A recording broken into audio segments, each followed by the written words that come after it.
Hi, and welcome to the Indie Music Podcast, the podcast for independent musicians and other audio professionals. We're your hosts. I'm Matt Denton, also known as Mojo of Ragged Birds Music. I'm a Bay Area mix engineer and recording artist. And Douglas Reynolds of Resonance Mastering, a mastering engineer in Bloomington, Illinois. Welcome to episode 213. Tonight, Doug and Matt discuss pre-session rituals. How do you get ready to go into the studio or prepare for your session? They discuss getting set up mentally, getting into the upcoming vibe, preparing and warming up, and getting started in their session process. Enjoy the show. How you doing, man? Good. How's things in the shred? They're good. Yeah, I had the windows open, so That's what you said earlier. it got a little stuffy in here today. The tree overhead has not grown its leaves back, and so it's a weird in between state where the sun will kind of beat on it and make it warmer than it should be. Speaking of bees, I had my heater on this morning and I turned it off. It's got the fan, and I'm like, and I still hear a fan. And I'm like, well, that's a strange kind of humming, buzzing sound. And I'm like, oh, I think I recognize that sound. And I walked outside and looked up into the oak tree, and there's like, I don't know how to describe this other than a bee tornado. Really? It was like there was a swarm that got agitated, and it was just, it looked like a bee tornado. So I went in the house. What was your first reaction? My first reaction was that I'd seen it before because this is a longer story now. I built with my kids, I built an owl house, and I put it in the tree between the adjacent houses here. There's kind of like a culvert area. It's like nobody owns it. And there's a big oak tree there. And so I put the owl house in the oak tree, got a ladder, went up there and put the owl house. And no owls have ever lived in that tree. It immediately became a beehive. And every other year or so, they spawn off a new queen. And you'll just kind of like turn around and like, oh, hey, there's a football-sized swarm of bees next to my head. And I've had to call the bee people, and they'll come and they'll smoke them and put them into a box and take them away. But once in a while there will be a swarm, and it gets disturbed, and it's like a dust devil or something, but it's just bees, and they're not happy. Have you removed the owl house? Oh no. I think there's a bee shortage globally, and I think that anything we can do to encourage bees to be there, just don't make them mad. Right.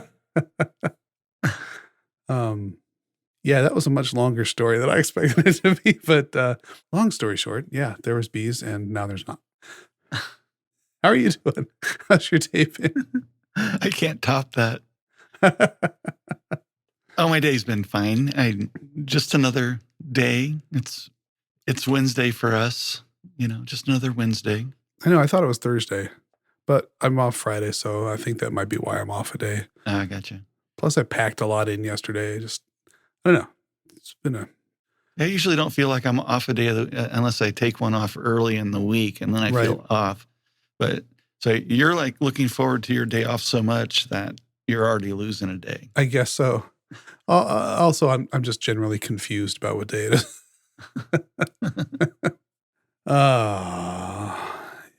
So what do we talk about? We're talking about studio pre-session rituals. Yeah, that was funny. I think that must have come up in a conversation in passing, and then it was on both of our minds. And then I got a request, and so I made it my DIY music chat topic last week. And then I saw you made it also your audio mix chat topic without, even seeing that I had already. Yeah, it was entirely coincidental. Kind of in the air last week. So we thought, hey, let's do it a third time. Let's do it a third time. Well, yeah, because I'm not always able to attend audio mix chat, and so I don't know if they came up with any good ones. I found that for whatever reason, mostly people talked about food. Oh, and drink. Somebody started off saying, because they were all kind of, I think, the DIY music chat skews towards home recordists. Yeah. And I feel like a lot of them were thinking of, okay, before I start recording myself, I do blah. And a lot of it was like, I drink water 2 days ahead of time. I drink throat coat tea or whatever. I was kind of thinking more along like, okay, you have a mantra that you say, you know, I don't know, Yeah. pray to the totem in your studio. I don't know. In Audio Mix Chat on Twitter, we kind of got into, getting your ears and your mindset ready for your session. So it was a little less out there than your discussion. We went there too, but And, I just was surprised it was all about it was things food and like drink. you're getting ready to go in and mix or master a heavy metal track, then listen to some heavy metal Oh, yeah. a little ahead of time and just get in the vibe and get your ears kind of tuned into that whole thing, and then sit down at the desk to in that mood, in that groove already, whatever the genre is that you're planning on working on. Yeah, I agree with that.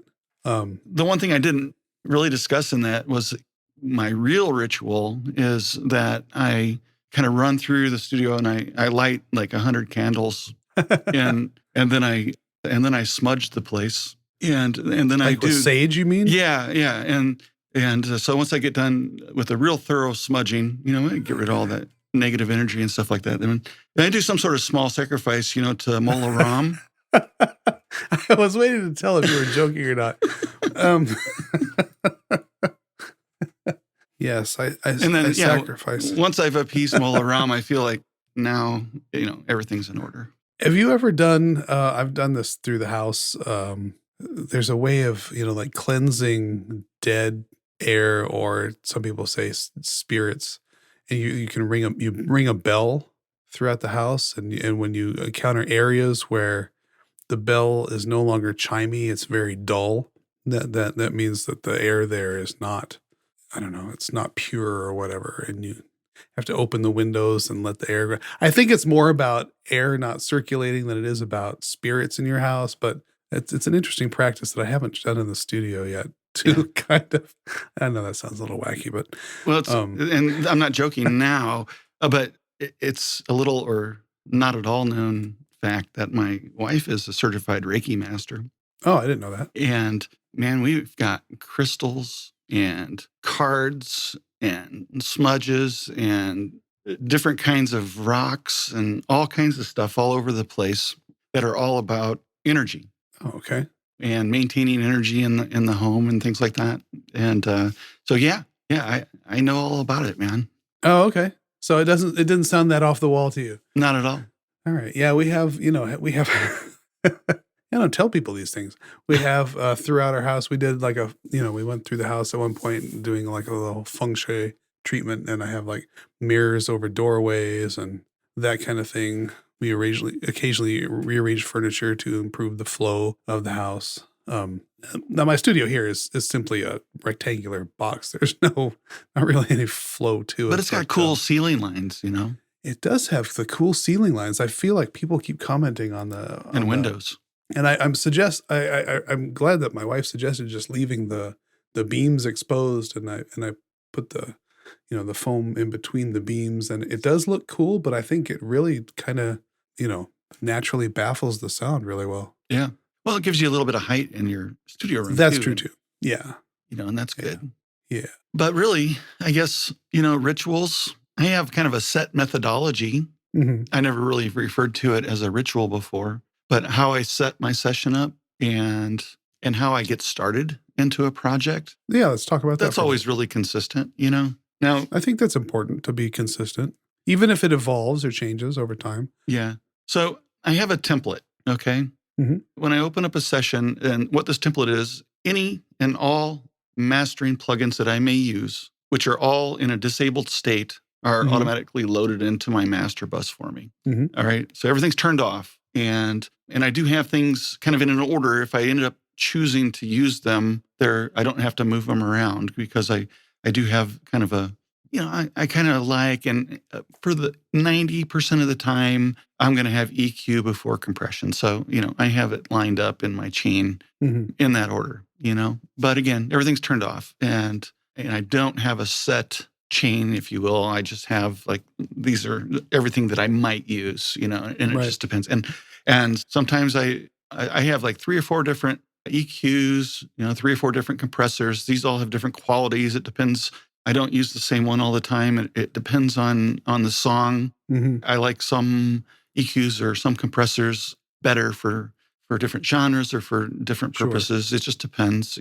Sometimes I try one and it's like, not quite getting it for me, and I'll try a different one and then the vibe's a little better, and I'll go, yeah, that's what I was looking for. So I do a lot of playing around and just checking and see, what kind of things are working for me or not. Yeah. But anyway, yeah, so I start with that, but then I just listen. What am I getting ready to be involved in? And I load that track into the session and I just start playing it. And, I listen to it several times before I even make any decisions. Sometimes I have a notepad and I start making some notes for myself as to what Yeah, I was going what to I'm ask you hearing. to take notes at that point because Yeah. that's what I usually do. Not the first time through by any means. I might become aware of something in the first time through, but then I'll listen for it again later. And if it sticks out to me again in a successive listening, then I'll definitely Mhm. take note of it. But going through in 3 or 4 listenings before I even begin to master, I'm just listening.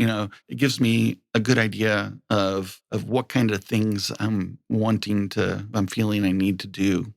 For what's bugging me, Yeah. or what do I really like? And what is it about that I really like? And is there something there that about that might be missing from other elements of the song? How do I Yeah. bring everything together so that one vibe in one area, I can maybe figure that out and bring that to the whole song in some way. So it's just a matter of really just listening and figuring out what I dig and what I don't like. And then, then I start working. But the next thing is gain staging. So Sure. I'm still not doing anything as far as processing at this point. Now I want to set volumes. I also run a dB meter, and so not only getting the levels in the session set up the way that I want them, but I'm setting up the monitoring environment volume as well. And I tweak those. I keep going back and forth if I change something to make it louder in session. But I've gone over what my preferred listening dB is. Then I'll lower the monitor volume, and get that back where it was. Hmm. Anyway, I try to level that out between the session volume and my actual listening volume. And once I've got that stabilized, then then I'll probably start in with processing, which I normally would be like EQ would be the first things I'd be concerned with. I think unless there's corrections, if there's distinctive noise and I need to do like spectral editing or something like that to get rid of defects in the audio file, I might take care of that first, because that could, you put a lot of work into something, you come in and then you do some weird editing later and then you've messed something up, then you have to Right. go back and rework. So, if there's any repair work that needs to be done, it's better to do that right off the bat. Yeah. Oftentimes you'll discover that by virtue of mastering that you've uncovered defects as you've kind of brought the music up sonically. True stuff that was inaudible before. Yeah. You can hear it when you add some gain. And some so sometimes level. that happens. And so then, once you discover those and figure out how to deal with them and what they are. But anyway, that's So before all that, that's a lot of workflow stuff. What about getting into the right headspace? Like you have a lot of deadlines, so you work to deadline a lot. So how do you get into the right headspace before you get into your normal process? Or is knowing that you have a deadline, is that the headspace? well, I guess, I do a lot. I will throw on, like I mentioned before, some music, and not in my studio. I'll listen to something up in a different room and just listen. I'll sit and listen and kind of, I guess it's sort of a decompression time. Yeah. And sort of just, I don't know. It's not often that I'm not in the mood to come work in the studio. It's not True. hard for me to get motivated because I love what I do. And it's not like I'm working. It doesn't feel like work. Yeah. You know what I mean? Yeah. No, I do. So it's relatively easy. I think in between different client sessions with different genres, I leave for a while and Okay, yeah. and I just separate myself. I don't do anything specific. I just get away from it for a little while and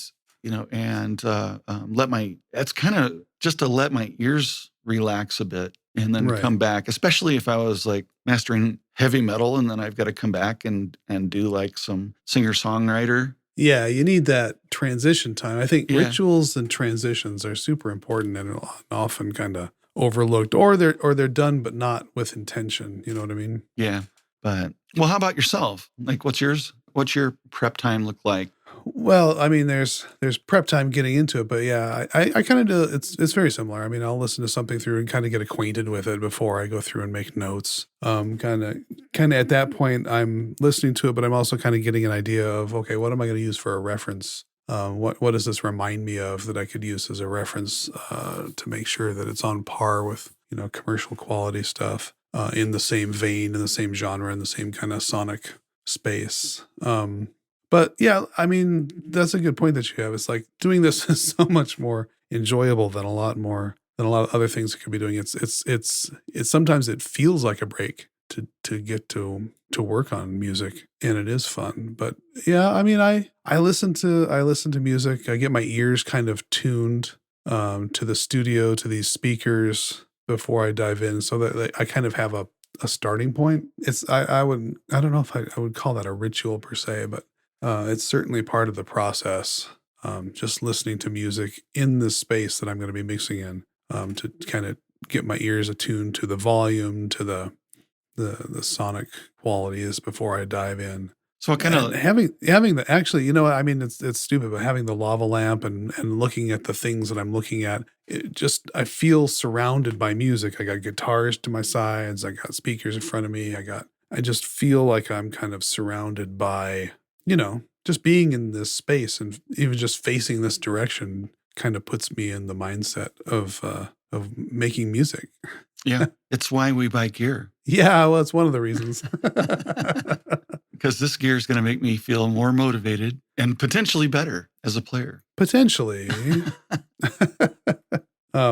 Yeah, I don't have any mantras or anything. Well, I do have right over my little bulletin board. I have a picture of Buddha next to the saying, "Let that shit go," which is just kind of like a reminder to whatever junk is on your mind and stressing you out, just it doesn't matter now. Just let it go. Take a breath. Be in this space. Be here. Be present with the music.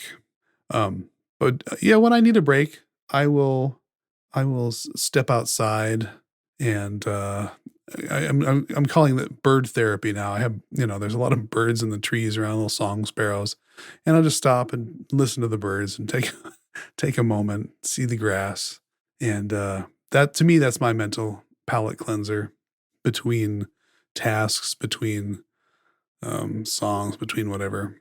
I have a new thing that I'm trying, and I like this from a book I've been reading by Brendan Bouchard, and it's just it's one of the many self-help or business books that I've been reading, and this one thing that I like is the idea of transitioning between tasks with intention and pausing. Take a moment before your next meeting, before your next task, before the next thing you're going to do. Pause and ask yourself, what kind of energy do I want to bring to this next task, this next meeting?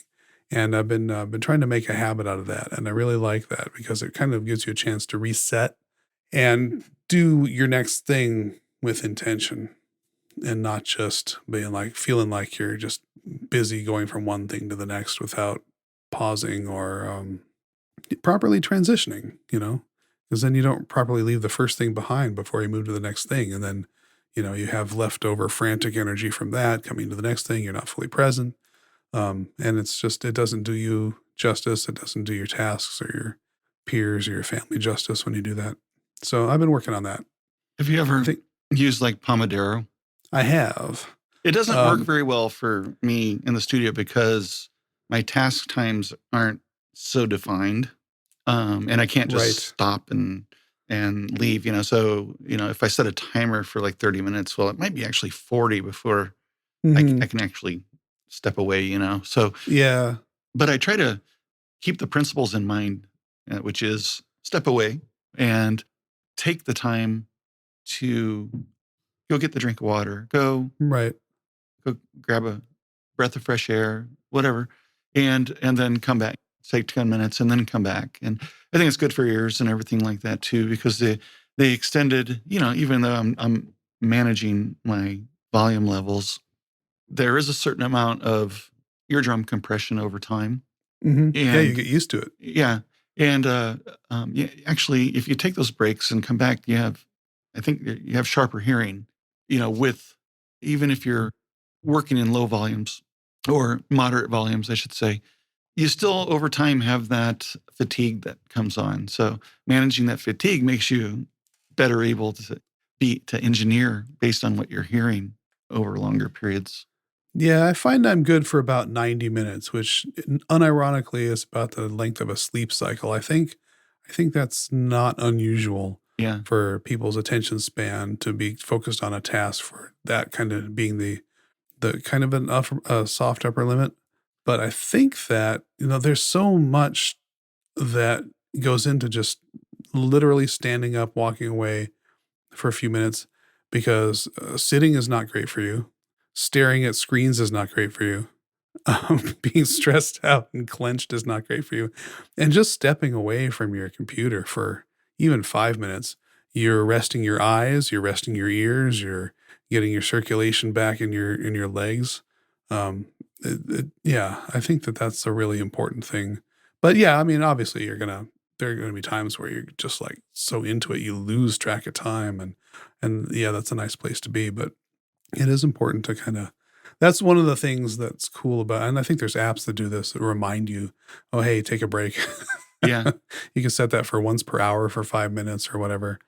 It can be a hard habit. It can be like, "Oh, I don't need to take a break right now." But you're kinda cheating yourself and in the long run, not bringing your best self to the tasks you're working on, I think. I would also say look for the things in your work that you're doing in audio production, whether it be mixing, mastering, or whatever. There's a lot of time where the work that you're doing doesn't require you to listen to it. And True. and that would be I do in mastering I have to set levels, and those levels aren't based on what I'm hearing. Those are my monitor levels. They're completely different than the the average level of the audio track volume, for the whole track, and that's done through metering. Yeah. And once I've gone through and I've done the mastering part of it, and I'm really down to just focusing on levels, I mute. At that point, I'm not really listening anymore until the end, and I listen again. But during that time, which I might have whatever, somewhere between 15 and 30 minutes, depending on how long the song is and how difficult it is to kind of get that final level dialed in for what I was going for. I might be within half a dB of where I'm trying to get, and and I'm still kind of tweaking things. So I can kind of work on that without actually having to listen to it because I'm not affecting any any type of processing of the audio or anything like that. It's only Yeah. the overall level. And so I give myself a break in the middle of working as well on listening and do the busy work on the keyboard. I've got stuff like metadata and things like that. There's Mhm. no reason to be listening to the track while I'm doing the administrative quote work of Right. metadata and things. So I take those times to give my ears a break as well. Yeah, that reminds me, I do when I in my initial setup of a mix, when I'm doing the import of tracks and setting their levels, that can take anywhere between, you know, and depending on the size of the project, between 15 and 45 minutes. But I don't listen to it then either, unless something is weirdly named and I don't know what it is and I have to audition it so I can put it into my template in the right place. Yeah. Um, Track but one, track two, track right. three. Or um or it'll say like Phil maybe. Like, is that vocals? Is that guitars? Well, did you mean to put it in there? I don't know what that is. I don't know who Phil is. Is the singer's name Phil? I don't know. It's the drum Phil? Is the drum Phil? Yeah, I don't know. Is it somebody who walked in with a tambourine? And anyway, but yeah, so I'll bring those into the template, and then I don't listen to it for this either, but I'll solo each one while the volume is off, and I'll with a like a trim plugin using a VU meter, bring each one to between the threes, right? So there's basically peaking between -3 and 0 dBu, and I don't listen to it. I don't want to hear it until I have all the tracks imported and level matched. So I do all that with the sound off. Oh, do you? Yeah. I'll adjust it later, but I want everything kind of like at a starting point, because some tracks will be hot, some tracks will be nearly inaudible. And, I want them all, I want all my faders at unity gain, all my faders at 0, but I want to use a trim plugin with a VU meter to level match everything, so that they're at a kind of a level playing field. Yeah. Before I start mixing. So I don't even listen to it. So you're not into that initial cacophony. And I had it takes you like once before. It's like it's like being on stage when the orchestra is tuning up. And sometimes your ears get blown out if you're trying to audition that stuff. Yeah, guitar tracks will frequently come in too hot. Also, bass will frequently come in too hot, but it's usually the drums, because combined, the drums, obviously, that's a lot of volume there. Let's see. But that's pretty much what I got for routines. Well, I wanted to say, I bet you do stuff that you don't even realize you do, like check your cable connections, check that all your audio is working, check all that basic tech stuff, because boy, there's nothing that ruins creativity like having to stop and deal with a technical issue, or a cable, or something unplugged, or a software update, or you know what I mean? I feel like maybe I should be doing something I haven't been. I don't really ever touch this stuff. So, but yeah, I don't check that stuff unless I discover there's some kind of problem. But I don't like a bit rate mismatch. Like a bit rate mismatch, which turned out, sometimes, mistakes turn into really cool things. I actually was really kind of digging the the graininess and, that gave to my voice. That was kind of cool. That fuzzy saturation. I wonder if I can like flip it right now without crashing stuff. Oh God. But see, I don't do that stuff. I've got a patch bay. I don't like unwire stuff out in the back of the rack, unless it's a major thing. And so I just, everything I've got is through the patch bay, and I don't, that's the only thing, time that things change, is through there. Everything else is pretty stationary and plugged in, and remains plugged in without changes.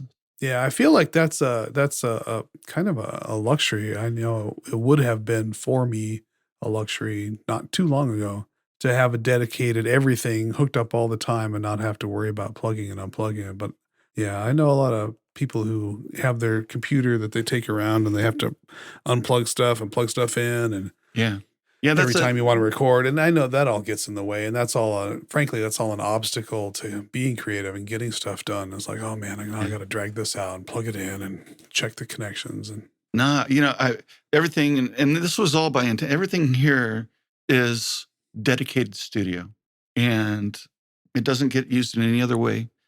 Even my computer, it's dedicated to the studio, and I don't have another computer. I use my phone for everything else, or my iPad, and but I don't really have a need for. I really don't have a need for anything computer wise, because what am I doing the rest of the time?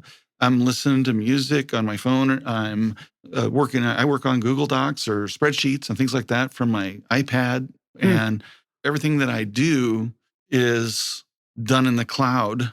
And I don't have a need for any local files. And when I do, it's for sharing purposes. And I'll download even zip files of stuff to my files on my iPhone, then share them out from there as needed, for stuff like that. A lot of listening, when I pull that down, people send me demos and MP3s, those never make it to my computer. I listen to all that stuff from my phone just for initial demoing and stuff like that.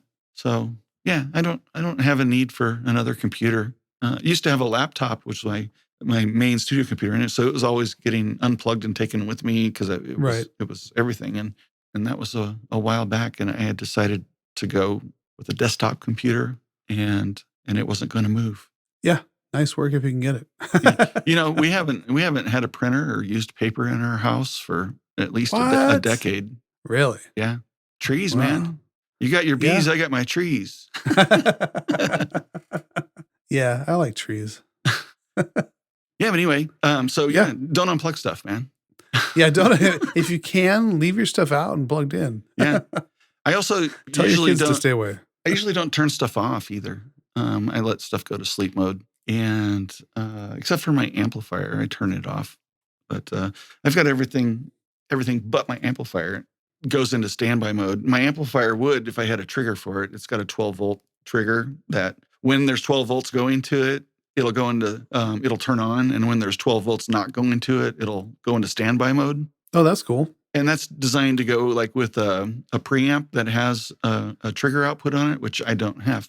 But I'm going to get like a smart plug and a 12-volt adapter. I'm going to plug that 12-volt adapter and then wire up it's just like a little 1/8-inch mono plug. Okay. Like a 3.5 millimeter mono plug. And it goes in and then tell the smart switch to turn on. I can do it from my phone through like Alexa remote or something like that. And then that'll bring the amplifier out of standby. So I don't have to switch it on and off, because I'm of the belief that turning your electronics on and off is the worst thing that you can do for them over the long haul. I agree with that too, because it's a surge of electricity through the board and all the components. Yeah. And the switch itself, eventually can wear out, especially if it's a soft switch. Yeah. And so I prefer the standby for the longevity of gear. And it's worked really well. I mean, all my gear has been working for a long time. And when there's storms, I come down and I shut stuff off. Yeah. If I'm here. And because even though I do have really good surge protection and stuff like that, I don't have backup power. And if the power goes out, then everything does a hard shutdown. Or if it's a lightning strike and it's more than my surge suppressor can handle, then, that would be bad too. So yeah, I will unplug everything from the wall, stuff like that, after I turn it off and wait for the storm to pass. Yeah, we don't get thunderstorms here too often. Certainly, well, yeah, once every while we'll get one with lightning.